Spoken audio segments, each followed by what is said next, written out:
کہ جس کتاب کو جبرائیل امین لے کر آئے ہوں، محمد امین نے پیش کیا ہو، علی امین نے اس کی حفاظت کی ہو، اور حسین شہید نے اس کی تلاوت کی ہو،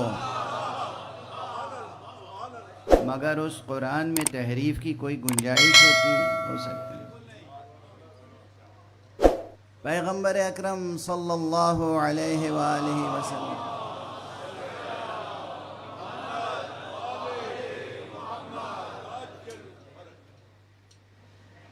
کا لقب امین مشہور و معروف ہے، اس پہ کسی دلیل کی ضرورت نہیں ہے۔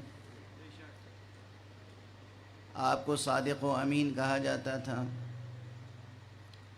اور حضرت حق سبحانہ و تعالی نے انہیں صادق مصدق بنایا تھا اور امین بنایا تھا۔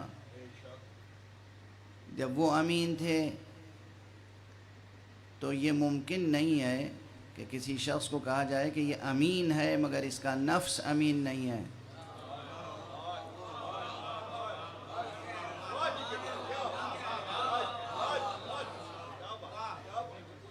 اللہ سبحانہ و تعالیٰ نے نبی کو کہا یہ امین ہے، علی کو کہا یہ ان کے نفس ہیں۔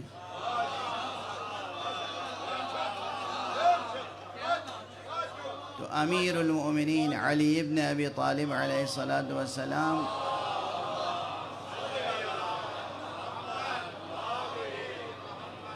کی شان بھی ہے کہ وہ صادق بھی ہیں، امین بھی ہیں۔ بھئی اللہ نے کہا ہے، قرآن نے کہا ہے، رسول نے کہا ہے یہ میرے نفس ہیں۔ تو جتنی صفتیں نفس میں پائی جا سکتی ہیں ان تمام صفتوں میں یہ دونوں ہستیاں مشترک ہیں۔ ہاں، یہ اپنی جگہ حقیقت ہے کہ نبوت ختم ہو گئی حضرت محمد ابن عبداللہ صلی اللہ علیہ وسلم۔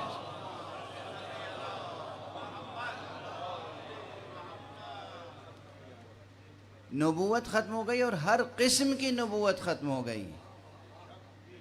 تکلف نہ فرمائیں حضرات، اپنے کو مشقت میں نہ ڈالیں، زحمتیں نہ فرمائیں کہ نبوت کی اتنی قسمیں ہیں اور اتنی قسمیں ہیں اور یہ قسمیں ختم ہو گئیں اور وہ قسمیں ختم نہیں ہوئیں۔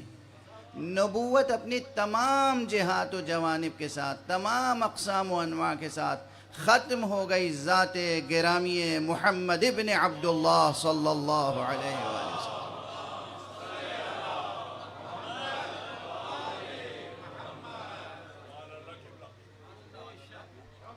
اور یہ جملہ بھی عرض کر دوں، مکرر عرض کر چکا ہوں لیکن تسلسل بیان میں ہے تو عرض کر دوں، کیونکہ یہ جملہ یاد رہ جائے گا تو ایک بہت بڑی برہان ہے جو یاد رہ جائے گی، اگرچہ اس برہان کی تفصیلی تقریر پیش نظر نہ ہو۔